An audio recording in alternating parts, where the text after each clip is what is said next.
Assalamualaikum warahmatullahi wabarakatuh. Alhamdulillahi hamdan katsiran tayyiban mubarakan fihi kama yuhibbu rabbuna wa yarda.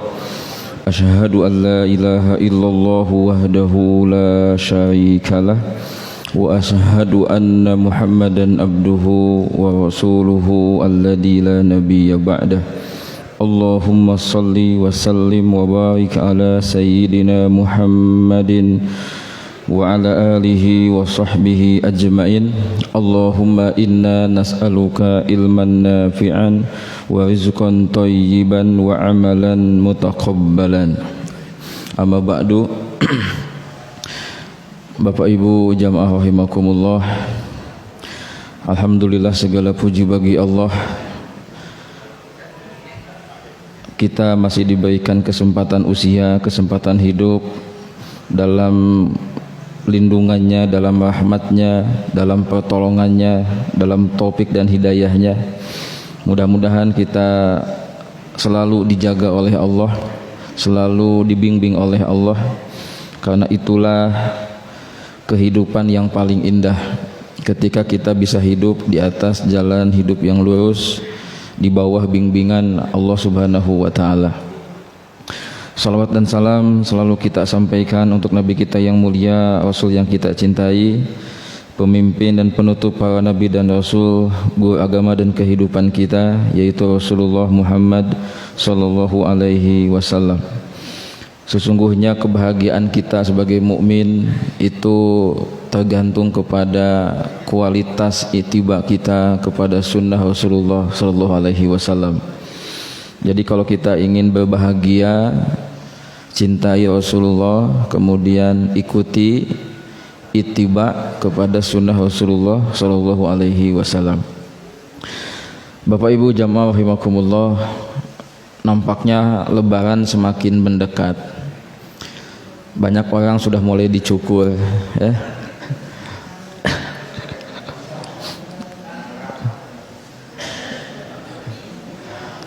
Kemudian pusat-pusat belanja sudah semakin padat, jalanan juga sudah mulai macet. Saya kemarin ke Sumedang sebelah selatan dekat Ranca Ekek, biasa 1,5 jam. Kemarin qadarullah berangkat jam 11, nyampe 2:30 ya. Itu jadi enjoy. Itu mungkin tanda-tanda lebaran sudah semakin dekat. Bahkan mungkin kalau kita lihat di beberapa masjid, saf-saf tarawih juga sudah mulai maju ke depan. Itu tanda katanya lebaran akan datang. Insya Allah sepekan lagi ya. Ini saya sampaikan sebagai kabar up to date kepada peserta itikaf, sebagai wawasan global, wawasan luar gitu kan. Karena kan yang itikaf ini di karantina begitu. Gitu. Baik Bapak Ibu jamaah rahimakumullah, mulai pagi ini kita akan mulai masuk kepada materi tahalli. Ingat, konsep tazkiyatun nafas itu kan ada dua, takhalli sama tahalli. Apa? Takhalli sama tahalli. Takhalli itu mengosongkan. Dengan cara apa? Bertauhid, bertaubat, hijrah, itu cara mengosongkan. Jadi orang ketika dia sadar itu sebuah kesalahan, nah dia sedang proses takhalli, mengosongkan. Nah, selanjutnya adalah diisi tahalli. Kalau istilahnya Ibnu Qayyim, takhalluk, diisi dengan nilai-nilai ilahi, dengan akhlakul karimah. Dan prosesnya tentu lama, panjang, dan masing-masing orang punya proses yang berbeda-beda. Jadi kalau misalkan kita belajar sabar, ya enggak 1-2 jam, enggak 1-2 hari, enggak 1-2 pekan, itu sepanjang hayat. Makanya Ibnu Qayyim mengatakan ada sobir, ada sobar, ada sobur, ada mutasobir. Nah kita ini adalah yang terakhir, mutasobir, orang yang selalu terus belajar sabar. Kayak keilmuan, ada alim, ada muta'alim, bahkan ada al-alamah. orang yang mengetahui banyak hal. Nah kita itu ya muta'alim, orang yang terus belajar, seperti itu. Sama dalam bab syukur juga gitu, ada syakir, ada syakur, ada mutasyakir. Ada orang yang sudah pandai bersyukur, ada orang yang level syukurnya itu sudah memberikan balasan lebih daripada yang dia terima. Jadi kalau dia diberi kebaikan, bukan satu dibalas satu, tapi satu bisa dibalas dengan 3, dengan 4, dengan 5 dan lebih banyak. Itu syakur. Dan ada mutasyakir, orang yang belajar bersyukur. Nah itulah namanya takhalluq itu. Nah Bapak Ibu rahimakumullah, mulai pagi ini kita akan belajar tentang isian-isian hati. Karena waktu kita terbatas, cuman sekitar 1 pekanan lagi, maka saya pilihkan tema-tema konten tahali, konten hati kita yang belum banyak kita kaji, belum banyak kita bahas. Misal saya tidak akan membahas soal ikhlas, itu pernah dibahas di majelis ini dalam kajian yang pernah saya sampaikan. Kemudian juga tentang masalah syukur saya juga tidak akan bahas, itu sudah sering kita dengar tentang ilmu syukur. Tapi akan ada yang saya pilih ya, yang itu jarang kita bahas tapi itu sangat dibutuhkan oleh diri kita karena berhubungan dengan realitas kehidupan yang harus kita sikapi. Jadi pagi ini kita akan belajar tentang ilmu ridho. Ilmu ridho. Kalau istilah tasawufnya makom ridho. Jadi bagaimana ilmu ridho ini kita install ke dalam hati kita sehingga kita menjadi pribadi yang ridho, rodin, orang yang ridho. Baik, sebelum saya mulai bahas, kita murojaah dulu 2 doa yang kemarin kita pelajari. Karena insya Allah setiap materi tazkiyatun nafas ini, juru takwa ini ada doanya gitu ya, ada doanya. Oke, yang pertama, Allahumma ati nafsi taqwaha wa zakkiha anta khairu man zakaha anta waliyuha wa maulaha.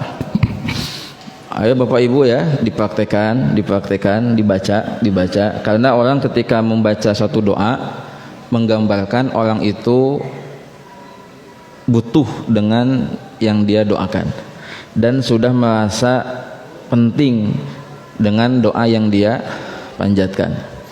Jadi kalau orang selalu berdoanya itu berikan rezeki, berarti orang itu sudah sadar rezeki itu penting bagi dia, dia butuh rezeki, maka doanya itu rezeki gitu kan. Kalau kita tidak pernah minta doa ini, berarti kita itu nggak anggap penting yang namanya kebersihan hati, ketakwaan hati itu nggak penting menurut kita, padahal menurut Allah itulah yang penting buat kamu. Gitu. Makanya doa itu kan ibadah, dan jangan anggap enteng doa, begitu. Oke, yang kedua apa? Tentang hati. Ya muqallibal qulub, tsabbit qalbi ala dinikah. Karena hati ini suka berbolak-balik ya, maka kita minta kepada Allah ajeg ketetapan. Ya muqallibal qulub, tsabbit qalbi ala dinikah. Baik, kita masuk kepada pembahasan tentang ridho. Jamaah rahimakumullah, ridho itu arti gampangnya adalah puas, rela, menerima dengan senang hati, dengan lapang dada, itu ridho. Jadi puas, menerima dengan rela, dengan lapang dada, dengan senang, gembira, itu ridho. Lawannya apa? Marah, kecewa, morang-maring, ambek-ambekan, itu lawan dari ridho. Dalam bahasa masyarakat kita, ridho ini kadang dipakai ikhlas. Sudah ikhlasin saja. Jadi dia kemalingan, dia kerampokan, kemudian dikatain sama temennya, udah ikhlasin saja. Itu sebetulnya kurang pas. Itu kurang pas. Yang betul adalah ridhoin. Nah gitu. Ibu-ibu lagi masak lauk, ditinggalin sebentar, kuucing laukna. Nah, kata suaminya mah ikhlasin. Nah, itu nggak pas. Harusnya ridoin mah, ridoin. Jadi relakan, terima. Jangan diikhlasin gitu. Ikhlas itu kan soal spirit, ruh amal, ruh amal. Jadi Bapak Ibu jangan salah lagi pilih diksi, pilih kosakata. Oke ya, itu arti ridho. Puas, senang, suka, menerima dengan lapang dada, itu ridho. Apa lawannya? Marah, kecewa, amuk-amukan, murang-maring, dan segala turunannya gitu. Kita cek dulu teori ridho dalam Al-Quran, dalam surah Al-Bayyinah ayat ke-8. Teori ridho dalam Al-Quran, dalam surah Al-Bayyinah ayat ke-8. Ada kalimat yang indah, radhiyallahu anhum wa radu anhu. Radhiyallahu anhum, Allah meridhoi mereka, Allah ridho kepada mereka, wa radu anhu, dan mereka ridho kepada Allah. Kemudian ulama menyimpulkan ridho ada dua jenis. Pertama adalah radhiyallahu anhum, ridhonya Allah kepada hamba. Ridhonya Allah kepada hamba. Apa maksudnya? Sukanya Allah, senangnya Allah, puasnya Allah, gitu. Menerimanya Allah, gembiranya Allah kepada hamba. Itu ridho Allah kepada hamba. Allah meridhoi dia, berarti Allah suka sama dia, Allah gembira dengan dia, Allah puas dengan dia, Allah senang sama dia. Kalau kita tarik ke konteks yang lain, suami ridho kepada istrinya, berarti suami itu menyukai, gembira, puas dengan apa yang dilakukan sama istrinya. Orang tua itu ridho sama anaknya. Maksudnya apa? Orang tua senang, gembira, puas dengan apa yang diperlihatkan oleh anak-anaknya. Orang tuanya nggak ridho, berarti orang tuanya marah. Gitu. Allah nggak ridho, berarti Allah marah. Allah tidak suka. Nah, gitu. Ayo kita cari ridho Allah. Berarti maksudnya apa? Ayo kita bikin Allah senang, kita bikin Allah cinta, kita bikin Allah gembira. Jangan bikin Allah murka dan marah. Itu maksudnya. Oke, ini ridho pertama. Ridho Allah kepada hamba. Radhiyallahu anhum. Sampaikan para sahabat ini dikasih gelarnya itu, doanya itu radhiyallahu anhu. Kalau diartikan ya Allah meridhoinya, atau semoga Allah meridhoinya. Artinya para sahabat ini makomnya sudah diridhoi oleh Allah. Kalau sudah diridhoi sama Allah, udah surga itu ya tinggal nunggu aja waktunya, seperti itu. Nah, kesini gelarnya beda-beda. Para tabi'in atba'u tabi'in gelarnya bukan radhiyallahu anhum tapi rahimahullah. Semoga Allah menyayanginya. Itu sebetulnya sinonimnya itu almarhum, Allahu yarham, sinonimnya. Cuman kalau para tabi'in disebut almarhum kurang sopan juga, gitu kan? Imam Syafi'i almarhum jadi kurang sopan juga. Tapi maknanya sama sebetulnya. Gitu. Maka sekarang ada diksi baru Allahu yarham. Sebetulnya ada domir mutasil yang kita tidak sebutkan. Jadi aslinya itu Allahu yarhamuhu. Allahu yarhamuhu. Cuman mungkin untuk kemudahan ngomong jadilah Allahu yarham. Allahu yarhamuh. Karena kalau nggak pakai domir mutasil, saha objekna? Siapa objek yang mau Allah rahmati? Gitu. Jadi aslinya itu Allahu yarhamuh. Gitu. Cuman mungkin supaya simpel Allahu yarham. Maksudnya kepada orang yang disebut namanya itu. Nah, para tabi'in atba'u tabi'in itu gelarnya adalah rahimahullah. Para ulama-ulama kesini termasuk yang kontemporer gelarnya macam-macam. Banyak yang pakai kata-kata hafidhahullah, semoga Allah menjaganya. Ada yang al-maghfur lahu, semoga Allah mengampuni dosanya. Nah, muncul pertanyaan, kita ini apa gelarnya kira-kira? Gitu kan? Ya kayaknya cocok mah al-maghfur lahu gitu kan. Misalkan saya Romli Mustafa ghafarallahu lahu, nah, semoga Allah mengampuni dosa-dosanya gitu kan. Kita ini banyak dosa gitu, seperti itu ya. Kita pakai aja yang standar, Allahu yarham ya, semoga Allah merahmati, karena bagian dari rahmat Allah sebagaimana saya sampaikan waktu ceramah tarawih adalah ampunan Allah, maghfirah Allah. Jadi kata-kata rahmat ini sudah mencakup Allahu yarhamu. Yang paling pusing kan bencong sama banci kan, nggak jelas ini, makanya dia pakai almarhum apa almarhumah kan gitu. Mungkin teman-teman tahu ceritanya kan, ketika seorang banci bencong itu menemui ustadz selesai proses pemakaman, karena kata si bencong itu, Pak Ustadz, kalau laki-laki almarhum, perempuan almarhumah, aku nanti apa gelarnya? Si ustadznya diam sejenak karena bingung nyari jawaban. Akhirnya dapat ilham, kata ustadznya aluminium. Ya. Terus kata si banci itu, Pak Ustadz, aku ini banci bukan panci, katanya begitu. Jadi bukan aluminium gitu, seperti itu. Makanya ada suatu lelucon, Bapak Ibu ingin dirahmati sama Allah enggak? Ingin enggak disayang sama Allah? Ingin. Jadilah almarhum gitu. Jadi harus mati dulu baru disebut almarhum gitu. Kalau usul saya, memang kita sudah harus mengganti almarhum ini kepada Allahu yarhamu. Kenapa? Karena almarhum ini sekarang juga kadang dipakai oleh apa ya? Ya orang-orang fasik. Kadang-kadang kita juga keceplosan, non muslim juga disebut almarhum dan lain sebagainya. Jadi lebih baik kita membiasakan yang tadi aja, Allahu yarhamu gitu ya. Nah, yang menarik memang para asatid kita ini membedakan walau alam ini ya dengan gelar para ulama-ulama salaf rahimahullah. Seakan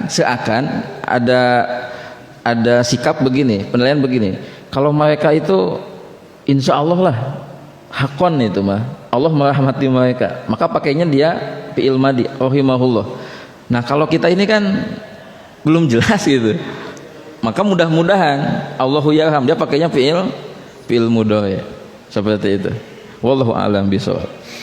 Oke ya, ini ridho pertama, ridho Allah kepada hamba. Waradu anhu. Nah, ini jenis ridho kedua. Ridhonya hamba kepada Allah. Ridhonya hamba kepada Allah. Maksudnya apa? Sikap senang, gembira, puas, nerima dengan lapang dada hamba terhadap takdir Allah, terhadap ketetapan Allah.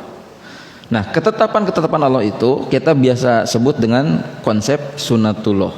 Sunatullah ini kalau di breakdown, dibagi ada beberapa jenis. 1, perintah. 2, larangan. Nah, perintah larangan sama dengan syariat. Boleh ya kita katakan seperti itu teorinya. Kedua apa? Ketetapan Allah di luar perintah dan larangan. Seperti apa? Ujian, musibah, termasuk takdir-takdir seperti takdir jenis kelamin, takdir pasangan, takdir keluarga, takdir anak keturunan, takdir pekerjaan, takdir penghasilan dan lain sebagainya. Itu bagian dari ketetapan Allah. Jadi bagaimana ridho kita kepada Allah itu adalah kita bisa menerima dengan lapang dada, dengan legowo, dengan senang hati, dengan tetap husnudzon kepada Allah terhadap setiap ketentuan-ketentuan Allah. Makanya ada kalimat zikir yang kita harus selalu baca, wabil khusus di saat zikir pagi dan petang. Dalam sebuah riwayat baca 3 kali. Raditu billahi robba wa bil islami dina wa bi muhammadin nabiyya wa rasulah. Disebut dalam hadis, daqa ta'mal iman man radiyallahu robban wa bil islami dinan wa bi muhammadin rasulan. Akan merasakan nikmatnya iman, keindahan spiritual, ketenangan batin, kelezatan iman, bertauhid. Bagi siapa? Orang yang ridho Allah sebagai Tuhannya. Maksudnya apa? Ridho dengan semua ketetapan Allah, ridho dengan semua perintah-perintah, larangan-larangan Allah. tidak marah, tidak ngambek, tidak protes gitu. Ridho kepada semua yang Allah tetapkan. Dan ridho Islam sebagai jalan hidup. Maksudnya apa? Ridho dengan syariat-syariat Islam, menerimanya dengan lapang dada. Tidak ada komplain, tidak ada keluhan, tidak ada mempertanyakan. Kenapa harus bayar zakat? Kenapa harus enggak ada. Ridho, semuanya ridho, diatur sama Islam. Wa bi Muhammadin rasulan, dan ridho Muhammad sebagai rasul yang diperlihatkan dengan mencintainya dan mengikutinya. Jadi ini 3 konsep ridho yang kita harus selalu install dalam diri kita. Makanya dibaca setiap hari saat zikir pagi dan petang.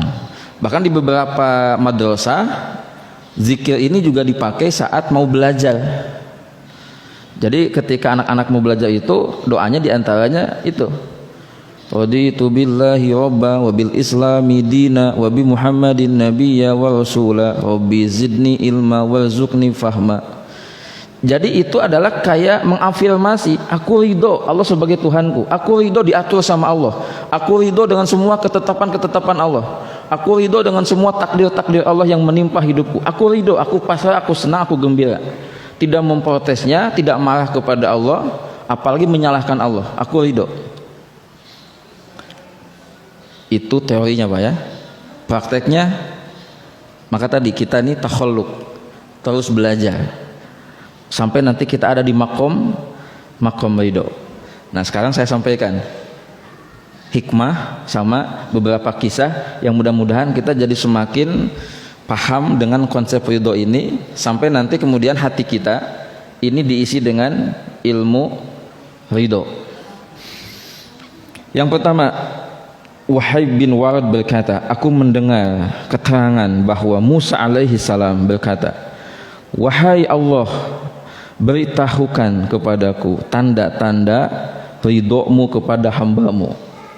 Ingat tadi berarti teori itu yang pertama ya. Wahai Allah, beritahukan kepadaku tanda-tanda bahwa engkau itu ridho kepada hambamu. Lalu Allah berfirman, jika engkau melihatku membuat seorang hamba semangat, antusias, taat beribadah kepadaku, dan dia berpaling dari maksiat kepadaku, maka itulah tanda ridhoku kepadanya. Itu jawaban Allah. Tanda Allah ridho kepada seorang hamba adalah hamba itu dijadikan semangat, antusias untuk melakukan ketaatan dan ibadah kepada Allah, dan dia meninggalkan maksiat. Itu tanda bahwa Allah meridhoi hamba itu. Dalam kalimat-kalimat yang lain dikatakan, carilah ridho Allah itu dalam ketaatan, dalam amal soleh, dalam ibadah. Cara kita membuat Allah ridho, senang, gembira, puas, senang dengan kita adalah dengan melakukan ketaatan, dengan melakukan amal soleh, dengan melakukan ibadah. Allah senang kalau kita itu beribadah kepadanya. Allah senang kalau kita itu berzikir kepadanya. Allah senang, ridho kalau kita itu tunduk patuh kepadanya. Allah itu ridho kalau kita dapat nikmat, kita mensyukurinya. Allah itu ridho kalau kita diberi musibah ujian, kita mensabarinya. Allah itu ridho kalau kita dikasih satu kedudukan, satu posisi dan kita tawadu. Allah itu ridho. Allah itu ridho kalau kita dikasih banyak harta, kemudian kita menginfakkan sebagian di jalan Allah. Allah itu ridho, senang begitu. Dan kebalikannya, Allah itu murka, bahkan kalimatnya cemburu, nggak suka kepada siapa? Hambanya yang bermaksiat.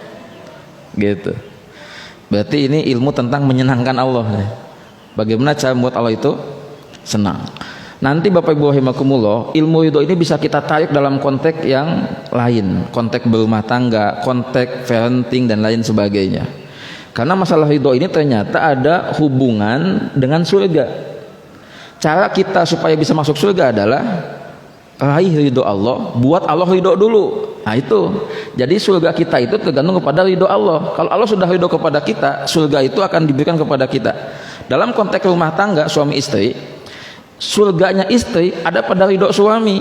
Jadi kalau suami ridho, bahkan ketika istrinya meninggal dunia, suami dalam keadaan ridho, istri itu akan masuk ke dalam surga.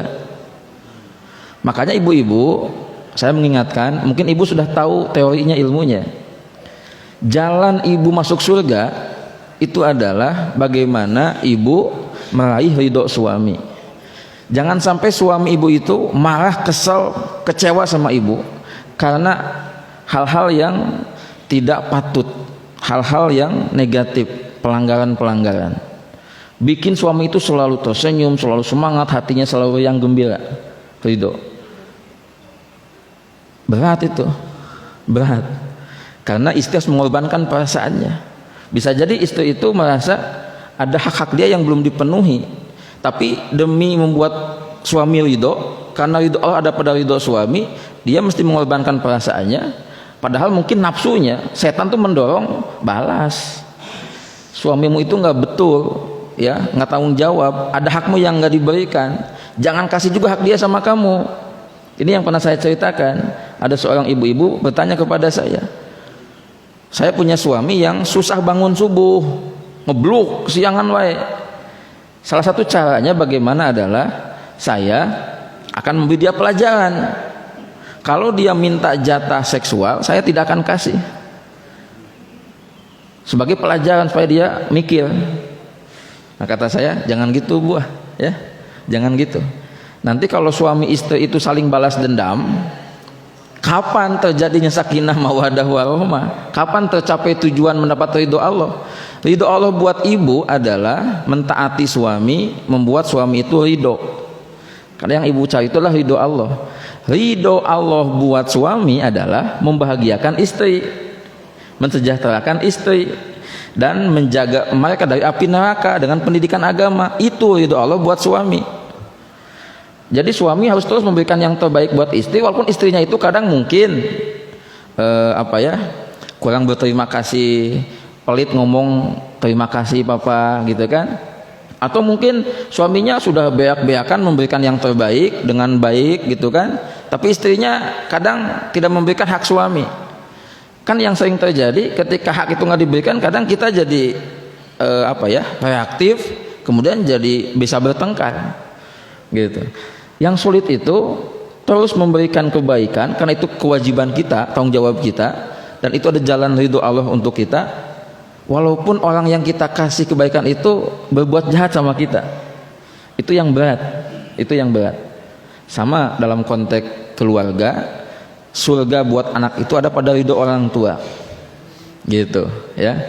Jadi ridho ini ada hubungan sama surga. Kalau kita ingin masuk surga, bikin Allah ridho. Bagaimana caranya? Disebut dalam riwayat ini, ketika Nabi Musa bertanya kepada Allah, jawabannya adalah dengan cara mentaati Allah. Oke, yang kedua, kata Abdul Wahid bin Zaid berkata, ridho Allah adalah pintu yang paling besar surga dunia dan tempat peristirahatan para ahli ibadah. Jadi makom ridho ini luar biasa, disebutnya sebagai pintu Allah yang paling besar untuk bisa memasuki surga, dan termasuk surganya dunia ini ridho. Kemudian Ali bin Husain berkata, barang siapa yang ridho menerima apa yang Allah tetapkan, maka dia termasuk orang yang paling kaya. Nah, ridho dalam konteks harta rezeki disebut dengan qanaah. Barang siapa yang dia ridho dengan pemberian rezeki, maka dia akan menjadi orang yang paling kaya. Jamaah rahimakumullah, sekarang kita coba refleksikan dalam kehidupan kita. Saya sering mengajukan pertanyaan ketika mengajarkan masalah ilmu ridho ini adalah, apa dari takdir-takdir Allah yang meliputi hidup kita yang kita belum sukses ridho?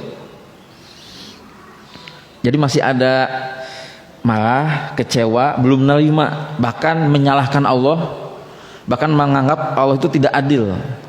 Coba takdir yang mana? Syariat, sholat, jilbab yang mana? Coba saya absen Pak ya. Nanti kalau Bapak Ibu sudah bilang sudah, belum, kadang-kadang, nah boleh gitu ya. Bapak Ibu sudah ridho dengan takdir namanya? Udah ya, udah ridho ya. Pak Ustadz, saya ya can ridho dengan takdir nama saya. Emang Bapak siapa namanya? Disebutin namanya, tanya lucu pokoknya kalian. Sehingga kalau orang itu dengan namanya pasti itu jadi objek ejekan gitu kan, gitu. Sampai anaknya pun jadi masa tidak pede. Ayah kenapa sih namanya itu? Aku jadi malu tahu sama teman-teman tadi diajakin, gitu kan. Jadi kalau ada bapak ibu yang belum ridho dengan takdir namanya, ya cepat ganti aja kawan saya gitu kan, gitu. Ya, ini pelajaran ridho yang paling dasar Pak Bu, ridho dengan takdir nama, gitu. Dua, Bapak Ibu udah ridho dengan takdir berat badan?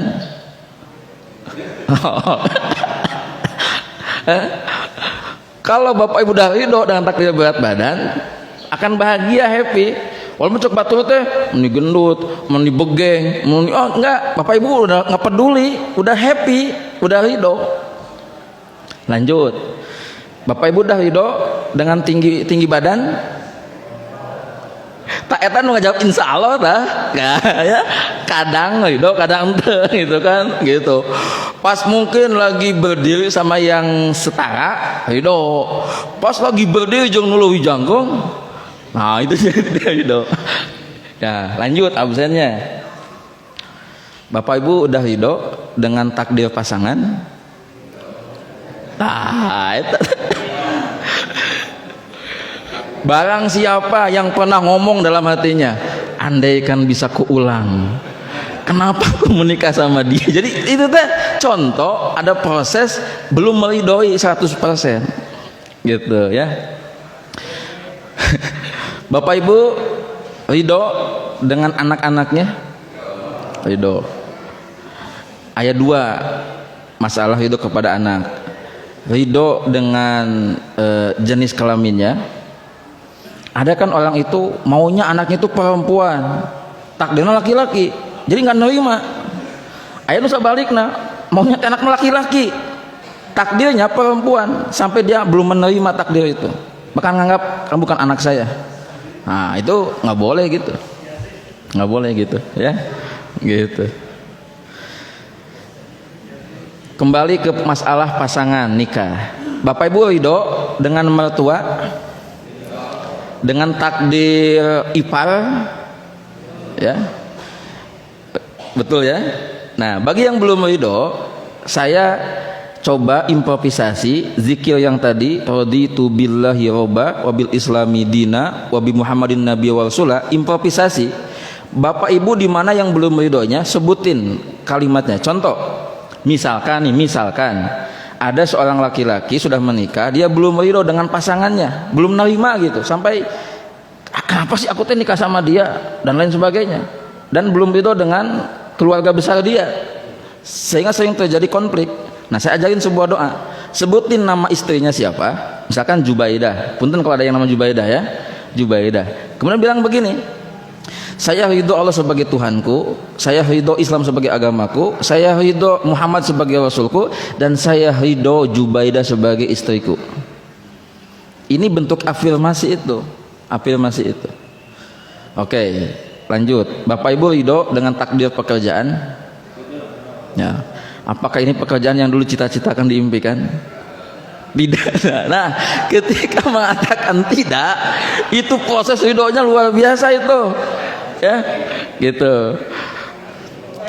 Sekarang pertanyaan yang sangat banyak dialami banyak orang. Bab ridhonya ieu mah berat. Bapak Ibu ridho dengan takdir finansial sekarang? Tanya-tanya gitu ya. Yang sudah ridho hebat, pasti bahagia bawaannya. Nah, yang belum ridho pasti akan mempertanyakan.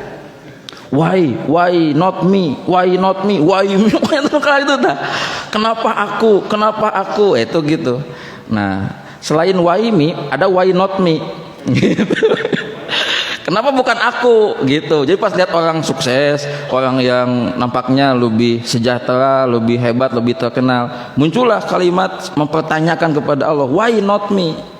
Pas diuji dengan kesusahan, kesulitan, merasa paling menderita, why me? Jadi gitu. Itu orang yang belajar proses ridho. Nah, Bapak Ibu rahimakumullah, itu diantara contoh-contoh pertanyaan. Silakan direfleksikan apa dari takdir-takdir Allah yang kita belum menerima 100% dengan lapang dada. Termasuk nanti yang sifatnya insidental ketika ada ujian-ujian hidup yang datang kepada kita. Kan kalau kayak tadi kan berat badan, tinggi badan, nama, bentuk fisik, keluarga, pasangan, anak, kan itu sudah berjalan kan. Tinggal kita menjaganya, Tapi hati-hati juga. Kadang ada was-was setan. Biasanya dalam konteks suami istri, rumah tangga, ketika ada konflik, ada masalah, tiba-tiba setan membisikkan was-wasnya itu, kita jadi ingat kepada keburukan pasangan. Nah, di sana biasanya kalau kita nggak hati-hati, kita akan berpikir negatif, kemudian jadi mempertanyakan takdir. Maka kata Nabi, ini tipsnya nih, kalau kita sedang berpikir kekurangan pasangan, cepat alihkan kepada pikiran positif bahwa pasangan kita juga punya kelebihan. Karena kalau kita berpikir fokus kepada kekurangan pasangan, pasti akan kecewa. Sama dalam konteks parenting juga sama. Kalau kita fokusnya kepada kekurangan anak kita, pasti kita kecewa. Terus dibandingin sama anak teman, anak tetangga, anak orang lain, kita tambah kecewa. Mendingan kita fokuskan kepada kelebihan anak kita. Nah, seperti itu ya. Nah, dalam konteks yang insidental, misalkan nih, tiba-tiba kita dapat kabar toko kebakaran, pabrik kebakaran, dibobol gitu kan, kemudian ada kabar duka, meninggal dunia, dan musibah-musibah yang lain. Itu kan ujian ridhonya kayak langsung itu, up to date. Nah, ini kan kalau nggak punya ilmunya, nggak punya iman, dia pasti langsung bersikapnya reaktif. Bapak Ibu rahimakumullah, suatu saat Abu Darda dia takziah kepada orang yang ditinggalkan sama keluarganya.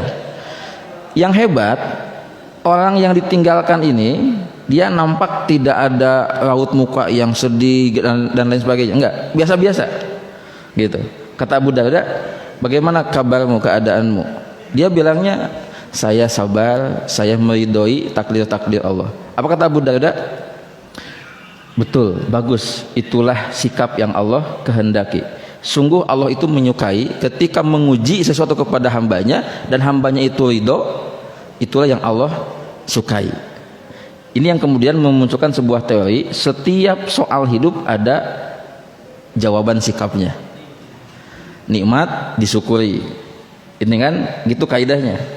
Musibah disabari, takdir Allah diridhoi. Nah gitu. Kemudian ada sebuah hikayat yang terkenal. Ada seorang bisa dikatakan mungkin seorang petani ya, atau seorang bapak-bapak boleh, tinggal di suatu perkampungan. Ini hikayat klasik. Suatu saat ayam jagonya dimakan serigala. Banyak orang yang mengatakan sial, keluarganya bilang sial juga. Tapi justru dia pas mendengar kabar ayam jagonya itu yang biasa suka kalau subuh-subuh malam itu suka kongkorongok dimakan serigala, dia malah mengatakan begini, itu sesuatu yang baik. Jadi maksudnya alhamdulillah ala kulli hal, no problem, gitulah bahasa kita, no problem. Kemudian dapat lagi kabar anjing yang menjaga binatang ternaknya itu ada yang mukul sampai mati. Kemudian dikabari lagi sama si bapak itu, anjingmu mati tuh, ada yang mukul. Apa respon si bapak itu? Alhamdulillah ala kulli hal, no problem. Gitu aja responnya itu. Kemudian keledainya yang suka biasanya bersuara di waktu-waktu malam menjelang subuh, kemudian mati juga. Kemudian dilaporin sama si bapak itu, sama jawabannya, alhamdulillah ala kulli hal, no problem. Sampai suatu saat itu perkampungan diserbu sama satu pasukan, kemudian pada dibunuh masyarakat di sana kecuali si bapak itu sama keluarganya. Kenapa? Karena pasukan yang membunuh rumah-rumah di perkampungan itu, dia menjadikan bunyi ayam, gonggongan anjing sebagai tanda bahwa rumah itu berpenghuni. Gitu. Jadi setiap ada suara ayam, gongon anjing, dianggapnya rumah berpenghuni, langsung dibabad. Nah, rumah si bapak mah karena ayamnya udah mati, anjingnya sudah mati, keledainya sudah mati, jadi dianggapnya itu kosong penghuninya. Ini efek dari respon positif dan husnudzon kepada Allah. No problem, alhamdulillah ala kulli hal. Jadi nggak ada masalah katanya, seperti itu. Ini kan berat gitu. Nah, kebanyakan dari kita ketika diuji dengan musibah seperti itu, kita tidak menerima, marah-marah, why me tadi, why not me, itu yang kita munculkan sampai kita menyalahkan Allah dan menganggap Allah itu tidak adil. Nah, ini yang perlu kita latih. Makanya kalau kita lihat beberapa respon para salafus sholih, memang ketika ada musibah itu nggak terlalu sedih, dan ketika dapat dunia nggak terlalu senang, relatif biasa-biasa gitu. Imam Asy-Syafi'i ketika meninggal sama putranya, beliau hanya mengatakan dengan kalimat apa? Ketika Allah mencobaku, berarti Allah masih menjagaku dan menghendaki kebaikan kepadaku. Ketika ada seorang yang sudah sepuh, yang setengah badannya lumpuh, tapi ini masih bisa berzikir, ketika ditanya sama seseorang, bagaimana kabarmu? Dia mengatakan, alhamdulillah, aku masih bisa berzikir kepada Allah. Yang belum tentu kalau aku normal, enggak lumpuh, aku bisa berzikir. Jadi responnya udah luar biasa. Makanya ada sebuah doa yang Nabi ajarkan, ya, ini harus kita hafalkan juga, yaitu minta kepada Allah sikap ridho setelah ketetapan Allah terjadi kepada kita. Al-ridho ba'dal qada namanya. Al-ridho ba'dal qada. Ayo kita baca doanya. Allahumma inni as'aluka al-ridho ba'dal qada. Allahumma inni as'aluka al-ridho ba'dal qada. Allahumma inni as'aluka ridho ba'dal qada.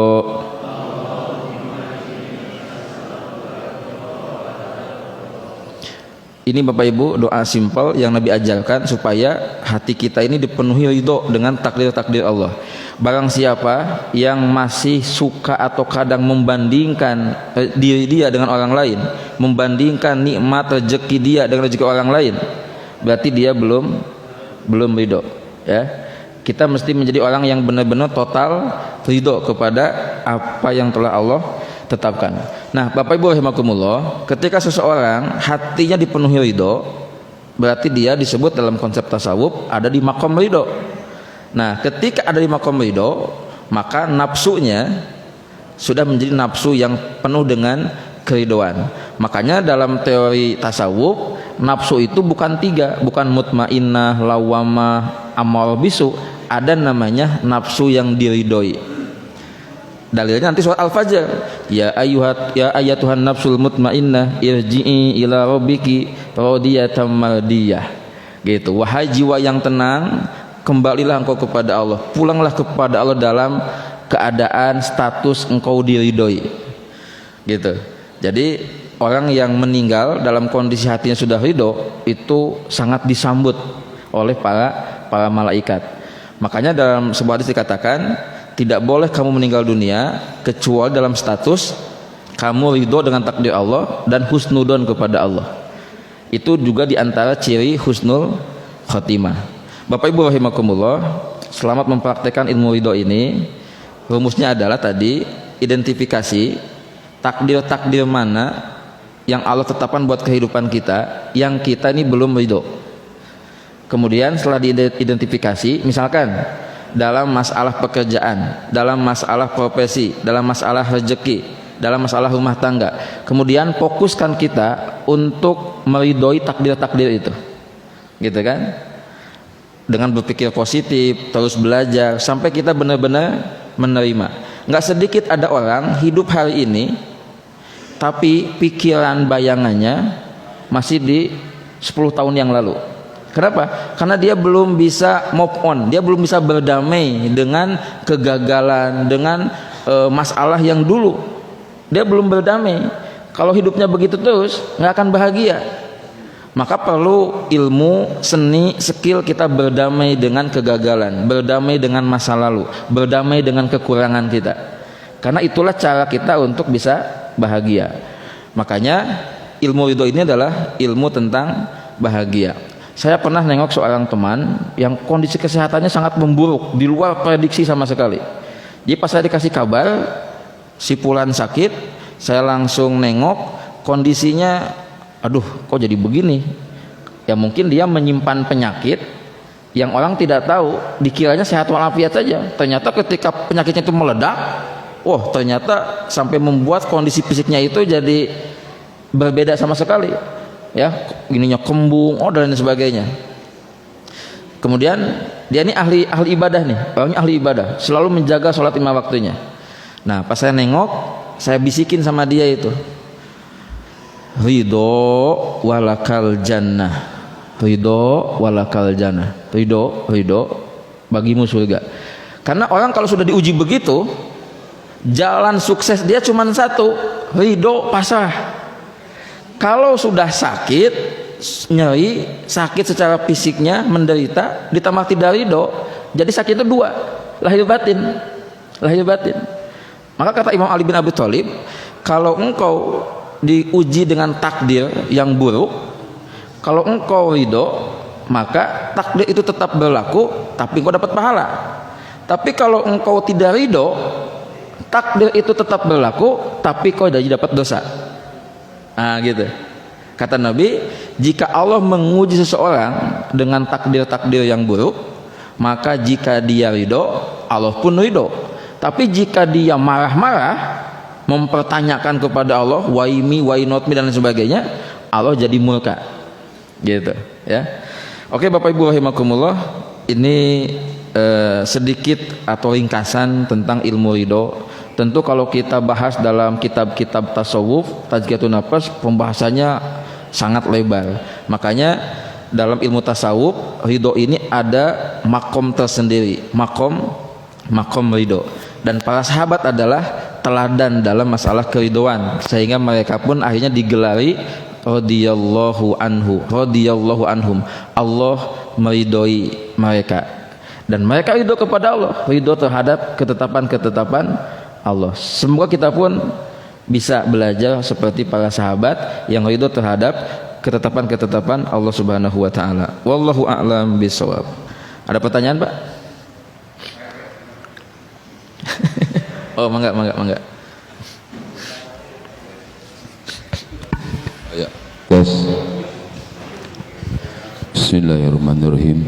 Assalamualaikum warahmatullahi wabarakatuh. Waalaikumsalam warahmatullahi wabarakatuh. Pak Ustadz, mohon penjelasannya tentang hadis riwayat Tirmizi nomor 2414. Masya Allah. Tentang ridho.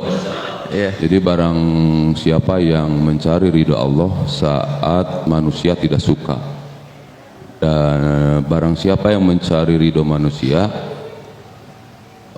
Allah itu murka, dan dia akan tetapkan ketergantungannya pada manusia. Ya, Assalamualaikum warahmatullahi wabarakatuh. Waalaikumsalam warahmatullahi wabarakatuh. Alhamdulillah saya sudah mempelajari hadis itu, Bapak, terima kasih. Dan hadis itu biasa suka disampaikan dalam konteks hidup itu jangan nyari ridho manusia, jangan mencari pujian manusia, tapi carilah ridho Allah. Ini ada kaitannya dengan pembahasan kita. Bagaimana contoh di lapangan? Ingat tadi rumusnya Pak, Bu, ridho Allah itu ada pada taat, ada pada amal soleh, ada pada ibadah. Ketika seseorang dia melakukan ketaatan, berarti dia akan diridhoi sama Allah, walaupun orang di sekitarnya ada yang menentang dan tidak suka dengan ketaatan yang dia lakukan, gitu. Berarti orang kayak gitu dia mengutamakan ridho Allah meskipun orang di sekitarnya itu menentang, nggak suka dengan kebijakan dia, dengan pilihan hidup dia. Misal dalam konteks masyarakat Pak ya, RT dan RW misalkan, supaya Allah meridhoi masyarakat kita, maka dibuatlah misalkan satu kebijakan, satu program yang itu kita punya harapan Allah meridhoi. Misalkan tidak boleh ada kumpul-kumpul pemuda-pemudi, apalagi ada dari luar komplek gitu kan, misalnya laki perempuan berikhtilat, sehingga ada kebijakan kayak ada jam malam gitu kan. Itu kan untuk kemaslahatan. Kita berpikir Allah ridho dengan kebijakan seperti ini. Karena kalau kita tidak membuat kebijakan seperti ini, akan banyak anak-anak muda kumpul-kumpul ya berikhtilat, kadang datang dari luar komplek yang kita tidak tahu siapa mereka, yang kadang sampai jam 11, jam 12, jam 1 masih ngumpul main-main gitar, yang kadang mungkin kita kecolongan sambil minuman keras. Gitu kan. Ada orang yang tidak setuju. Ini kan hak azazi Pak RW gitu kan. Jangan atur masalah gini lah, itu mah gitu kan. Nah itu kan itu ujian. Kita mengharap ridho Allah dengan kebijakan kita, ada orang yang tidak suka.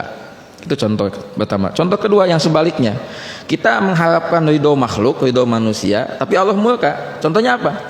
Orang yang cari muka untuk mendapatkan kepentingan duniawi, mungkin dengan cara menjilat, dengan cara gimana lah. Itu kan dia ingin dapat apa ya, perhatian, apresiasi makhluk. Tapi Allah nggak suka dengan cara dia begitu. Nah gitu. Contoh dalam rumah tangga, tapi ini sedikit kasusnya. Suami bilang begini, mah tolong pakai jilbab lah ya, bapak mah nggak suka, nggak ridho, buka aja itu pakai rok mini ya gitu, supaya nanti orang tuh tahu betapa cantiknya suami papa. Itu kan ridho suami maunya gitu, tapi ridho anu salah. Istrinya salah paham terhadap ilmu ridho ini. Ridho Allah ada pada ridho suami, surgaku ada pada ridho suami, suamiku ridho kalau aku buka jilbab. Akhirnya pas keluar rumah itu buka jilbab, pakai rok mini, auratnya kelihatan. Nah ini mencari ridho makhluk, ridho suami, tapi Allah murka gitu ya. Jadi prakteknya, contohnya itu nanti lihat sesuai dengan konteksnya. Nah poin intinya adalah kita mesti berani mengambil resiko untuk dimusuhi, untuk dibenci, untuk dijauhi, ditinggalkan ketika kita memilih untuk membuat sebuah program atau melakukan hal-hal yang Allah ridhoi. Seperti itu. Ya, gitu Pak. Ya, wallahu a'lam bishawab. Ayo sanes Pak. Bu. Yo, mangga. Mangga, ku nggomik Pak saya. Sudah. Ini konsep ridho ini bagaimana dengan apa namanya hubungan dengan pasrah gitu ya, dan juga ikhtiar. Seperti tadi misalkan punya anak laki-laki terus pengen perempuan, ya artinya ikhtiar gitu. Apakah cukup dengan ridho atau bagaimana Pak hubungannya? Makasih. Yang bilang tah ya, ya aku banget gitu.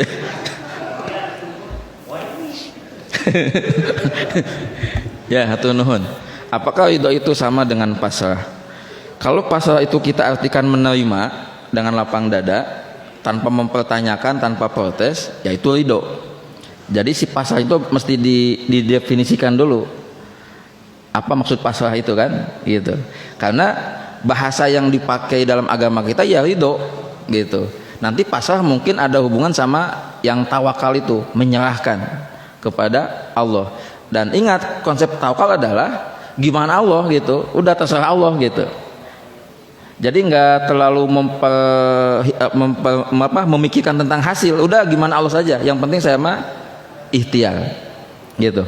Nah, ketika ada satu kejadian, satu kasus misalkan, tadi dalam konteks misalkan keturunan, maunya laki-laki, perempuan, coba lagi perempuan, coba lagi perempuan, gitu kan? Kalau dalam proses coba lagi itu sudah ridho, ini sebetulnya udah positif. Yang jadi masalah dalam proses coba lagi itu orang tuanya, mungkin suaminya, mungkin istrinya tidak ridho. Ini jadi ada dosa. Kamu tidak nganggap anak, akhirnya tambah bermasalah. Nah, meridhoi takdir perempuan lagi, meridhoi takdir perempuan lagi dengan husnudon, dengan terus mencoba lagi, itu hal yang positif. Asalkan, nah ini saya nitip, membuat anak itu harus sesuai kesepakatan agreement kedua belah pihak. Jadi jangan sampai ada pihak istri yang apa ya, dituntut dipaksa, mesti ada agreement. Tapi ingat, bukan berarti teori ini menjadikan pasangan suami istri itu memilihnya, oh, udahlah dikit aja anaknya, atau istri enak kalau gitu mah. Enggak. Kenapa? Karena ada hadis Nabi bahwa istri yang baik itu adalah istri yang siap mau melahirkan. Berarti semakin banyak keturunan semakin baik. Tapi kan itu kondisional, makanya sesuai kesepakatan gitu. Berapa mah? 2. Siap saya mah 5 juga, bapaknya nggak siap 5 mah gitu. Jadi itu ada agreement itu. Jadi jangan egois. Mah aku mau 7, harus 7. Ridho Allah ada pada ridho suami. Pokoknya pakai dalil itu ya, pakai taat. Jadi mesti ada agreement ya, ada kesepakatan. Ada berapa? Jadi kita memperhatikan kondisi ibu dan kondisi kita juga ya gitu. Jadi ridho dengan terus berikhtiar berbuat baik itu hal yang positif. Sama seperti seseorang ridhoi dulu takdir hari ini, takdir pekerjaannya, takdir profesinya, takdir ridhoi dulu, terima dulu sebagai takdir hari ini, kemudian berikhtiar untuk takdir yang lebih baik. Nah gitu. Jadi jangan ilmu ridho ini dimaknai pasif, jadi fatalis gitu. Kamu kenapa nggak ada perubahan? Kira-kira ridho saya mah. Ya benar sih, bagus ridho. Tapi atuh naik grade gitu kan, naik level gitu. Yang jadi masalah ketika ridho ini disalahpahami dalam konteks ibadah. Dan ini disebut dalam surah At-Taubah, surah Al-Anfal. Radu bi ayyakunu ma'al khawalif. Ada orang-orang yang punya sifat munafik dalam hatinya. Mereka ridho, puas ketika mereka ada di barisan belakang, tidak bersama orang-orang yang terdepan dalam kebaikan. Mana mah kabarangan wae salat teh, ridho saya mah da. Jadi puas gitu. Itu salah, ini salah. Tapi kan yang menarik, Allah memakai dalam Al-Qur'an pakai diksinya diksi ridho juga. Berarti ridho yang salah. Pasrah dalam keadaan yang padahal kalau dia mau belajar, mau melakukan pengorbanan sedikit aja, hidupnya bisa lebih baik. Seperti itu. Makanya kenapa fenomena sail ya, para peminta-minta itu banyak, karena memang secara mental sudah salah dan ilmu ridhonya udah salah paham. Akhirnya mereka jadi keenakan ada di zona itu, dan mereka ketika ditawari peluang kerja, mereka udah nggak tertarik karena mereka udah berpikirnya enakan kieu gitu kan. Apalagi isu-isu agama itu kan sangat mudah untuk dijadikan dagangan lah, komoditi. Orang pada tertarik, aduh kasihan gitu kan, dan lain sebagainya. Apalagi kan kemarin ada kabar banyak ormas-ormas gitu kan minta THR kan gitu kan. Itu kan sebetulnya sail juga itu, pengemis juga itu ya sebetulnya gitu. Cuman pakai baju organisasi gitu kan, minta THR dan lain sebagainya kepada perusahaan-perusahaan seperti itu. Wallahu a'lam bishawab. Oke Bapak Ibu, hatur nuhun. Baik, seperti biasa sebelum tutup kita murojaah dulu. Berarti 3 doa ya. Ayo yang pertama apa? Allahumma ati nafsi taqwaha wa zakkiha anta khairu man zakkaha anta waliyuha wa maulaha. Yang kedua, ya muqallibal qulub tsabbit qalbi ala dinika. Yang ketiga, Allahumma inni as'aluka ridho ba'dal qada. Wallahu a'lam bishawab. Subhanakallahumma wa bihamdika asyhadu an la ilaha illa anta astaghfiruka wa atubu ilaik. Wassalamualaikum warahmatullahi wabarakatuh.